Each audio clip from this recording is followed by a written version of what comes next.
Nos estamos dando cuenta de que esa misma máquina, ¿cierto? Un motor, pues genera un torque alterno también, que no va a hacer que gire la máquina, sino que busque es alinear el rotor con el estator, el campo rotórico con el campo estatórico. ¿Y eso por qué se da? Pues porque estamos inyectando la misma polaridad siempre. Entonces, por ejemplo, si la queremos hacer funcionar para que se convierta en un motor que dé una vuelta completa, entonces cuando el conductor AB entre a la cara polar sur, ¿qué tenemos que hacer? Pues tenemos que invertirle el sentido de la corriente, ¿cierto? Si aquí la corriente ya no entra, sino que sale, ¿cierto? Un punto. Y aquí no sale, sino que entra, fíjese que el campo va a estar hacia este lado, el campo rotórico, y va a tratar de qué? De alinearse con el estator y seguiría en el mismo sentido. Eso es lo que hace la máquina de CD con el conmutador, ¿no? Recordemos que el conmutador es que el lado B lo traemos aquí una delga, ¿cierto? Aquí está como la espira, allá está la espira, ¿cierto? Y el lado CD lo traemos aquí y lo conectamos a otra delga, ¿cierto? Y las escobillas son las que hacen contacto ahí. Y eso era lo que llamábamos nosotros un ¿qué? Un inversor mecánico. Y así funcionaba la máquina de CD. Pero nosotros estamos en máquinas de AC, no de CD, porque con CD, aquí ya con las delgas, ¿cierto? Con las delgas, ¿dónde están? Están las delgas aquí. Con las delgas y el colector de delgas, solucionamos el problema y se nos convierte en una máquina de CD, ¿cierto? ¿Por qué? Porque las delgas y el colector se encargan de hacer esa inversión de corriente, ¿sí? Un inversor mecánico que llamamos en máquinas de CD, ¿ya? Pero estamos en máquinas de AC. Y alguien va a decir, pero profe, el motor universal funciona con CD y con AC. Sí, sí, funciona con CD y con AC y funciona con delgas, conector de delgas. Pero aquí necesitamos es en máquinas de CA, de corriente alterna, hacer una máquina funcional. Entonces, fíjese que vimos el principio del generador y era una onda, una fenen alterna cuadrada. Vimos el principio del motor y también nos está dando una onda cuadrada del torque. También hay que arreglarlo. Pero entonces, aquí lo que nos vamos a llevar de este principio es lo que está tratando de hacer esta máquina. ¿Y qué está tratando de hacer? Fíjese que el torque parte de la interacción, si lo vemos desde los campos, ¿cierto? Porque aquí lo vemos fue con la fuerza magnética. Si lo vemos desde los campos, el torque está tratando de alinear el campo del rotor con el campo del estator. Y fíjese que cuando se alinean los dos, el torque es cero. Entonces significa que ese torque que aparece ahí es por la interacción de estos dos campos que están tratando de alinearse, ¿no? Entonces fíjese que en esta posición el torque va en sentido contrario a las manecillas del reloj porque por ahí es que se alinea el campo rotórico con el estatórico. Y acá es cero porque están alineados. Y acá fíjese que el torque se invierte de polaridad o de sentido, mejor, porque el campo rotórico está tratando de alinearse con el campo estatórico. Entonces de aquí que nos vamos a llevar que el torque que se genera es porque se está tratando de alinear el campo rotórico con el campo estatórico. Bien, ahora, ¿por qué hablamos de torque? Hagamos un repasito aquí rápido de mecánica. Resulta que eh, a nosotros lo que nos va a interesar del motor es su capacidad para hacer esa fuerza, para generar ese movimiento, ¿cierto? Y esto, pues todos los motores tienen un eje de salida. ¿Sí? Siempre que ustedes vean un motor, pues está el motorcito y obviamente está el eje de salida, que es en el cual nosotros pues vamos a colocar nuestra carga o vamos a utilizarlo en una banda transportadora, en un ascensor, bueno, lo que sea. El hecho es que va a tener un eje, ¿cierto? Y ese eje es el que nos va a generar el movimiento. ¿Cómo vamos a cuantificar? A través del torque. ¿Y por qué el torque? Porque el torque es radio cruz F, ¿cierto? Entonces, si este señor tiene un torque por acá, lo va a transmitir en el eje. Y el torque de salida vamos a llamarlo como torque en el eje. ¿Sí? Ese es el torque en el eje. ¿Qué pasa? Entonces, suponiendo, el torque del motor, ¿cierto? El torque del motor es 10 newton por metro, ¿cierto? El torque del motor es 10 newton por metro, ¿sí? Y ese torque lo va a ser capaz de aplicarlo aquí en el eje. Entonces recordemos la relación del torque y la capacidad de fuerza y toda esa cuestión. Supongamos que el radio de esto es de 1 centímetro, ¿sí? Tiene un eje de 1 centímetro. El radio es 1 centímetro, es decir, 0,01 metros. ¿Listo? ¿Qué capacidad tiene para levantar? Entonces, por ejemplo, aquí nosotros tenemos una carga pesada, ¿cierto? Pongámosle, a ver, pongámosle unos, ¿qué? 200 kilos, ¿sí? 200 kilogramos. Y queremos que el motor, bueno, va a girar para el otro lado, este lado, que suba esa carga de 200 kilos. Entonces, que la suba, ¿sí? Si yo analizo aquí el eje, pues tengo el radio, ¿cierto? Aquí, y tengo la fuerza hacia abajo, ¿cierto? ¿El radio de cuánto es? De 0,01 metros. ¿Y la fuerza de cuánto es? De 200 kilos. Entonces, ¿qué torque necesitaría ahí? R cruz F, como forma 90 grados, pues es simplemente la multiplicación del radio y la fuerza. ¿Cuál es la fuerza? 200 kilos. Entonces, ¿qué pasa? A ver, 200 kilogramos, ¿cierto? Por 9,8 metros sobre segundo al cuadrado, ¿cierto? Por el radio. ¿Cuánto es el radio? 0,01 metros, ¿cierto? ¿Cuánto nos daría ese torque que necesito para subir eso? 200 por 9,8 por 0,01 y eso nos da 19,6 newton por metro. Es decir, el motor tiene una capacidad de 10 newton por metro. Para esta aplicación yo necesito 19,6 newton por metro. ¿Lo va a poder subir? No, no lo puede subir. ¿Por qué? Pues el torque que necesito es más grande que el torque del motor. Ah, pero ¿qué pasa si yo le hago un acople, ¿cierto? Un acoplecito al motor, ¿sí? Le coloco aquí un acople y reduzco el radio de giro. ¿Qué pasa si reduzco el radio ya no a 0,2 a 1 centímetro, sino a medio centímetro? Entonces aquí quedaría como 200 kilogramos por 9,8, entonces ya no va a ser 0,01, 0,005 metros, la mitad, ¿cierto? Lo reduzco a la mitad. Entonces, ¿qué va a pasar? Entonces, ¿cuál sería el torque que se debería aplicar ahí? 200 por 9,8 por 0,005. ¿Cuánto es? 9,8 newton por metro. 9,8 newton por metro. ¿El motor va a ser capaz de moverlo? Sí. ¿Y por qué? Porque ahora el torque que necesito es 9,8. ¿Y qué torque tiene el motor? 10 newton por metro. ¿Qué hice? Reduje el radio de donde voy a colocar ahí la cuerda para subir esa carga. Aquí, ¿qué estamos haciendo? Masa por gravedad, que es la fuerza multiplicado por el radio, ¿no? Por si alguien no lo tiene presente, ¿no? Masa por gravedad, la fuerza que va aquí de manera tangencial, y el radio, que es el radio del eje donde se va a colocar la cuerda. Entonces, fíjense que manipulando la magnitud del radio, entonces ahí aparecen también lo que son las poleas, ¿cierto? Lo que son los engranajes y demás. Yo puedo manipular el valor también de la fuerza a mover, ¿cierto? Y ahí multiplicador, puedo manipular la velocidad. Recuerden que en el movimiento potencia, en el movimiento circular, potencia es igual a torque por velocidad mecánica, ¿cierto? Entonces, si yo estoy aplicando una potencia, ¿cierto? Y yo puedo manipular la relación de torque, ¿cierto? O bueno, puedo manipular la relación de velocidad. Si yo tengo una potencia, entonces si aumento el torque, disminuyo velocidad. Si aumento velocidad, disminuye el torque, ¿cierto? Y tengo una potencia constante, una aplicación. Entonces, es por esta razón que, fíjese, yo no podría decir que el motor, ejemplo, tiene una fuerza de 100 newton, ¿no? Porque es que lo que es capaz de hacer el motor depende de la salida, ¿cierto? Depende de la polea que yo coloque, depende de los engranajes que yo coloque, ¿cierto? Depende de esas relaciones que ustedes vieron en el movimiento circular en mecánica. Es por eso que nosotros cuantificamos la capacidad, ¿cierto? Del motor en el torque, no en fuerza, sino en torque. Bien, entonces, ¿qué estamos viendo? Que es el torque que estamos aquí generando es alterno y que está buscando simplemente alinear el campo del rotor con el campo del estator. Y entonces eso nos da paso al siguiente principio fundamental. Bueno, pero profe, ya vimos el del generador, ahora vimos el del motor.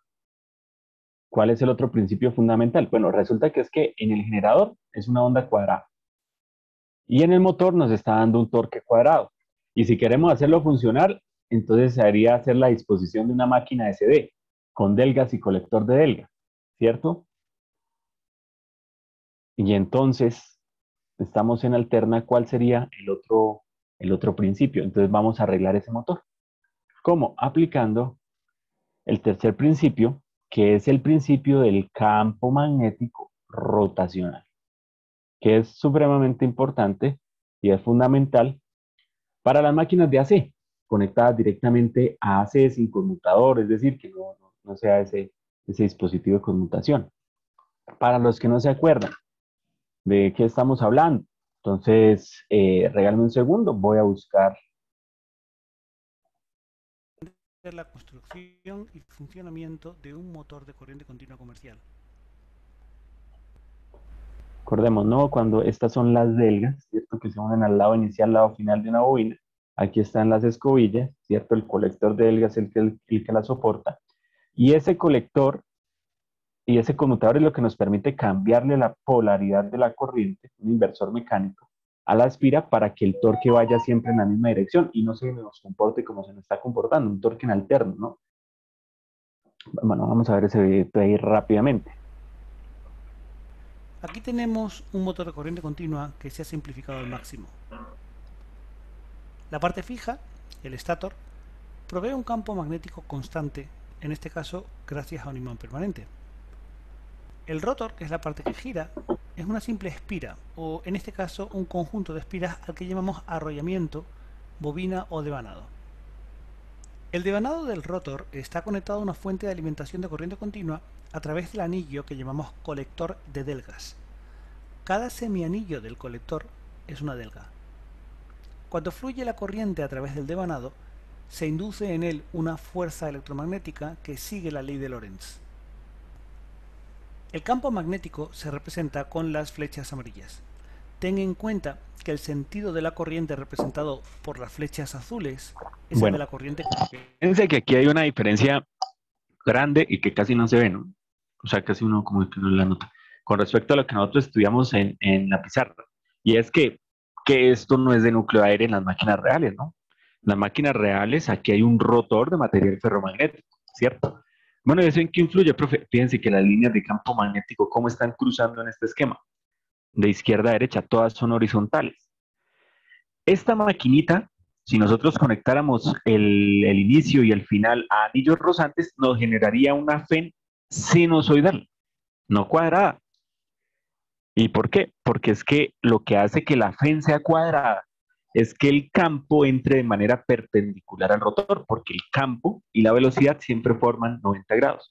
En este caso, generaría una FEN, que ese sería el primer laboratorio que haría una FEN alterna, sería el primer laboratorio que haríamos en la presencialidad, ¿no? Un generadorcito de una FEN alterna de nuclear, ¿ya? Bueno, lo que nosotros estudiamos es las máquinas reales ya con material ferromagnético. Bueno, en este caso estamos analizando es el motor DCD, ¿no? Para recordar la función de esto, de las delgas y el colector de delgas. Convencional. Puede entenderse como un flujo de huecos o cargas positivas. Con esto en mente, para el vídeo y aplica la ecuación de Lorentz para decidir en qué dirección y sentido va la fuerza. Por si no lo tienes claro, te pongo un recordatorio de las reglas de Maxwell del producto vectorial. Ponemos la mano extendida de tal manera que los dedos apunten al primer vector y el segundo vector salga de la palma en cualquier ángulo. Si lo hemos hecho bien, al cerrar los dedos estaremos llevando el primer vector sobre el segundo vector, es decir, v sobre b. En estas condiciones, el pulgar extendido, como cuando hacemos autostop, nos dará la dirección del vector resultante, que es la fuerza en este caso.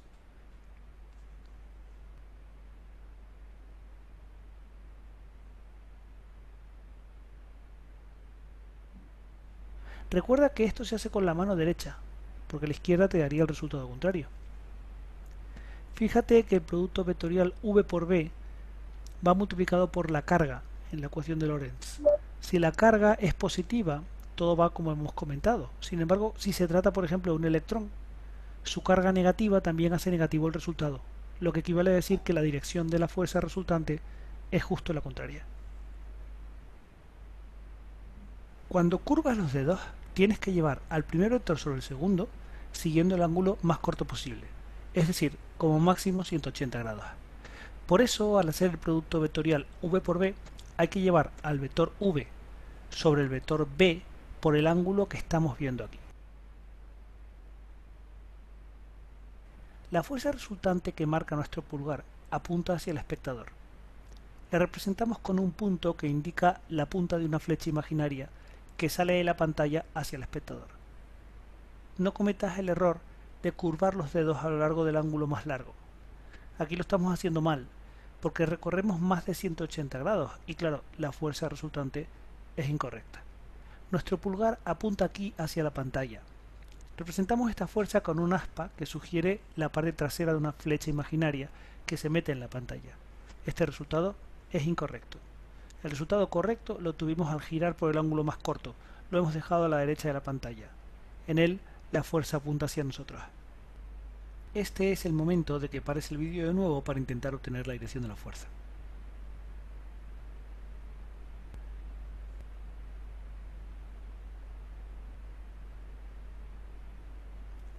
Observa que cuando el devanado se sitúa perpendicularmente al campo magnético, se intercambian las delgas con la escobilla de alimentación, con lo que la corriente ahora entra por la delga por la que antes salía, y viceversa. El resultado es que la corriente cambia de sentido. Este proceso hace que, en este caso, en la parte del devanado que está a nuestra derecha, a la derecha del espectador, la corriente va hacia nosotros, mientras que a la izquierda la corriente se aleja de nosotros.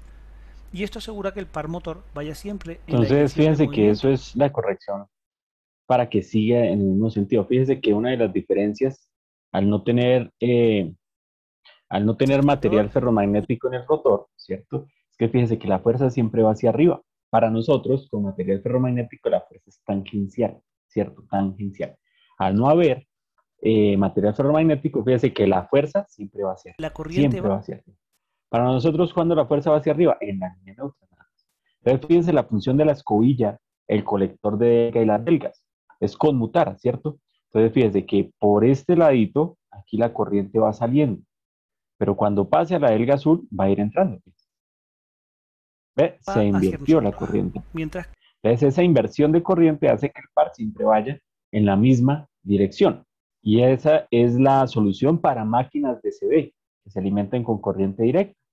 Pero nosotros estamos buscando es hacer una máquina de corriente que alterna. Bueno, aquí el repasito, ¿no? Que después, pues, para poder hacer más funcional esto, pues colocamos más bobinas, más delgas en el colector de delgas hasta que llegamos a la construcción de la máquina SD, ¿no? Recuerden que el estator solo cubre los lados efectivos. Fíjense que los lados que cruzan hacia las delgas o que cruzan allá por detrás, pues no nos interesa, por eso el material ferromagnético no los cubre, ¿ya? Bien. Bueno, entonces necesitamos hacer una máquina de corriente AC que sea funcional. Entonces aparece el principio, un motor, el principio del campo magnético rotacional. ¿Cuál es ese principio? Pues fíjense, aquí, ¿qué está tratando de hacer el rotor? Alinearse con el del estator, con el campo del estator. Bueno, los campos. El campo del rotor está tratando de alinearse con el del estator. Entonces, ¿qué podemos hacer? Bueno, este principio es algo muy sencillo. ¿Qué pasa si yo entonces tengo un campo en el rotor, ¿cierto? Supongamos un imán, ¿sí? Un norte y un sur. Y en el estator hallo la forma de crear un campo que gire. Es decir, en el estator de la máquina voy a tratar de crear, voy a hallar la forma de crear un campo magnético estatórico que esté girando en la periferia de la máquina, que esté haciendo esto, ¿sí? Entonces, ¿qué va a pasar? Si hay un campo estatórico que gire, ¿cierto? Pues entonces este campo rotórico, ¿qué va a tratar de hacer? Va a tratar de alinearse con el del estator, ¿cierto? Entonces aquí nosotros podríamos cuantificar esa relación de la siguiente manera. El torque que va a aparecer es igual a una constante relación por el producto cruz entre BR y el B del estator, ¿cierto? Fíjese que cumple la regla de la mano derecha, la que bueno, se acabó de repasar el video, ¿no? Párense con la mano derecha en BR y cierre CBS. ¿Hacia dónde va el torque? En esa dirección, ¿cierto? En esa dirección. Entonces es una forma de cuantificar, ¿cierto? Pero no de una manera exacta, ¿cierto? Sino de establecer como una cualidad, ¿cierto? Más bien no cuantitativo, sino cualitativo es esta relación. El torque es proporcional ¿a quién? A la relación entre BR cruz BS, y eso nos va a dar la dirección. Fíjense, hagan esa relación aquí en esto, ¿cierto? BR cruz BS, párense en BR, cierren hacia BS por el lado más corto, con la regla de la mano derecha, ¿cierto? Y hacia dónde nos da el torque en sentido de las manecillas de reloj, ¿no? Entonces, ¿qué va a pasar? Si nosotros creamos un campo magnético rotacional, ¿cierto? En el estator, el campo, y en el rotor tenemos un campo, pues como el rotor tiene la libertad de girar, ese campo va a tratar de alinearse con el estator y entonces va a empezar a girar, va a empezar a seguirlo, ¿cierto? Ya que, como estamos diciendo, el torque es igual a K, BR, cruz, BS, ¿cierto? Esa relación. Ahora bien, esta relación también la podemos convertir en un campo neto. Recuerden que los campos se comportan pues como vectores, ¿no? Eh, en este caso como fasores espaciales, porque en realidad son vectores que dan vueltas. ¿Qué es un vector que da vueltas? Un fasor. Lo que pasa es que el campo magnético estatórico está dando vueltas físicamente, es decir, geométricamente, en el espacio. Y el del rotor, pues también se va a mover en el espacio. Entonces, vectores que se mueven, que giran, son fasores. Entonces, por eso podemos dar el nombre de fasores espaciales, ¿ya? Entonces, esto lo podemos colocar también, por ejemplo, si yo sumo el campo, que los campos se adicionan, ¿cierto? Por ejemplo, sumo el campo del estator con el campo del rotor, voy a tener por aquí un campo que va a ser, este campo sería el total y lo podríamos llamar campo neto, ¿sí? Este sería el campo neto de la máquina, la suma del estator más el rotor. Es decir, el campo neto es igual al campo del rotor más el campo del estator, ¿cierto? Entonces, bueno, de aquí también puedo sacar otra ecuación. ¿Cuál? Puedo despejar de aquí el campo del estator. ¿Quién es el campo del estator? El campo neto, ¿cierto? Menos el campo del rotor. Y si reemplazo ese acá, me da torque es igual a una constante de relación entre el campo del rotor, producto cruz con el campo del estator, que es el campo neto, menos el campo del rotor. Y si hago aquí distributiva, V del rotor, cruz V del rotor, un producto cruz entre dos vectores paralelos, ¿cierto? En este caso el mismo vector, pues da cero. Entonces nos quedaría simplemente la primera parte. Constante de relación BR cruz con el campo neto.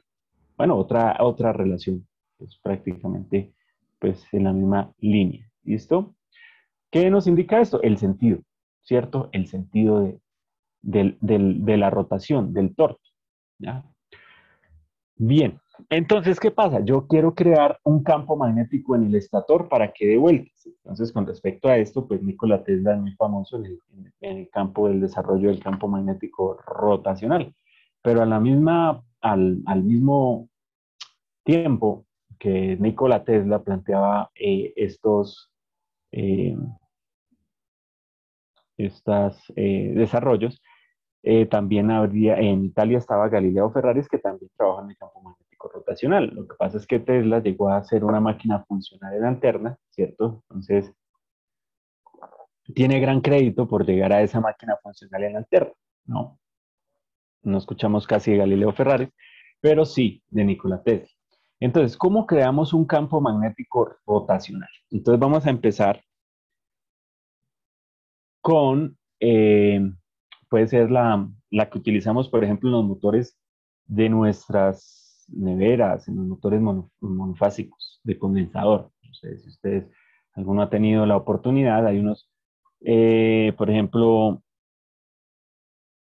las neveras trabajan con unos motores que tienen un condensador. Ese condensador solo es necesario colocarlo en el arranque. Ese principio es el principio que vamos a ver. Entonces, ¿qué pasa? ¿Cómo creamos un campo magnético rotacional? Entonces, en términos generales, podemos hacer lo siguiente. Para un sistema polifásico de n fases, colocamos o se colocan n bobinas desfasadas 360 grados sobre n, ¿cierto? Bueno, o desfasadas de manera equilibrada, mejor, de manera equilibrada en la periferia o en el estator, de manera equilibrada en el estator. Esto no es un teorema, es decir, un teorema como tal que abrimos comillas, ¿no? Esto lo estoy redactando a mi manera, ¿sí? Entonces, en un sistema polifásico de n fases se colocan n bobinas desfasadas de manera equilibrada en el estator y se alimentan con ese sistema de corriente.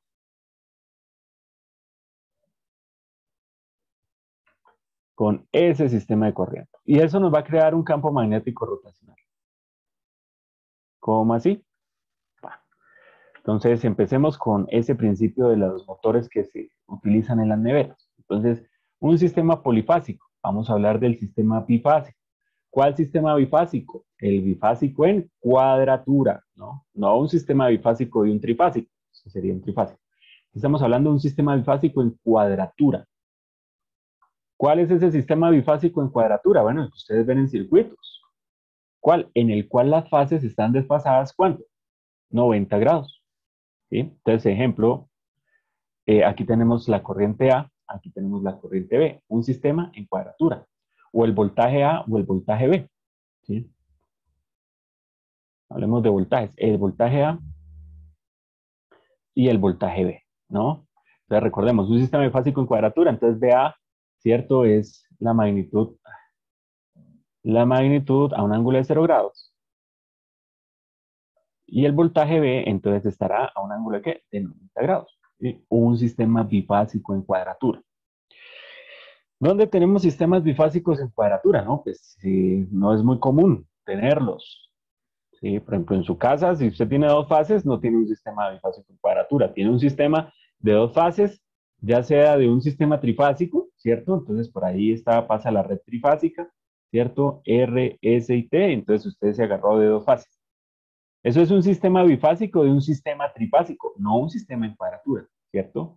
O la otra es de una conversión monofásica, ¿no? Por ejemplo, en los que tenemos los transformadores monofásicos tripilares, ¿no? Tenemos aquí una fase, un neutro y una fase. Esos son los sistemas más comunes que tenemos nosotros en las instalaciones, pero esos no son en cuadratura. ¿Por qué? Porque aquí la fase R y la fase S están desfasadas, ¿cuánto? 120 grados. Y aquí, ¿cuánto están desfasadas las dos líneas, las dos fases? 180 grados. Pero el sistema bifásico en cuadratura es de ¿cuánto? De 90 grados. Entonces, ese no es el sistema que tenemos en nuestras casas, ¿no? Bueno, esto como para recordarles, ¿no? Y entonces, ¿cómo se obtiene un sistema bifásico en cuadratura? Bueno, como lo hacemos en las neveras, a través de un desfasaje de un condensador. Podemos obtener corrientes desfasadas 90 grados. Ya ahorita hablamos de eso. Vamos a saber el principio. Entonces, ¿qué dice el principio aquí del campo magnético rotacional? Entonces dice, si yo tengo un polifásico n fases, coloco n bobinas desfasadas de manera equilibrada en el estator y se alimentan con el sistema de corrientes. ¿Listo? Entonces, si yo tengo un sistema en cuadratura bifásico, significa que, por ejemplo, si yo aquí tengo un voltaje, el otro voltaje estará desfasado, ¿cuánto? 90 grados, ¿cierto? Y ese es un sistema bifásico en cuadratura, ¿cierto? Entonces, ¿cuál es el desfasaje? 90 grados entre sí, ¿ya? Entonces, ¿qué necesito? Dos corrientes que estén de esa manera, ¿cierto? Entonces necesito un sistema bifásico en cuadratura para alimentar ¿qué? Entonces nos dice, yo quiero tener un campo magnético rotacional, entonces en el estator, vamos a dibujar por aquí en el estator de la máquina, ¿sí? En el estator de la máquina, voy a tener que colocar dos bobinas, porque si tengo dos fases en cuadratura, necesito dos bobinas. Entonces vamos a colocar por aquí la bobina A, entonces aquí entra A', y de manera equilibrada, entonces en el estator voy a colocar la otra bobina. Entonces aquí tendría la bobina B y aquí el lado final, B'. ¿Qué son estas dos? Dos bobinas, ¿cierto? Es decir, lo veríamos algo así. Aquí la bobina A, ¿cierto? Y aquí a 90 grados, ¿cierto? La bobina B, ¿cierto? El lado inicial, A', y aquí B', ¿cierto?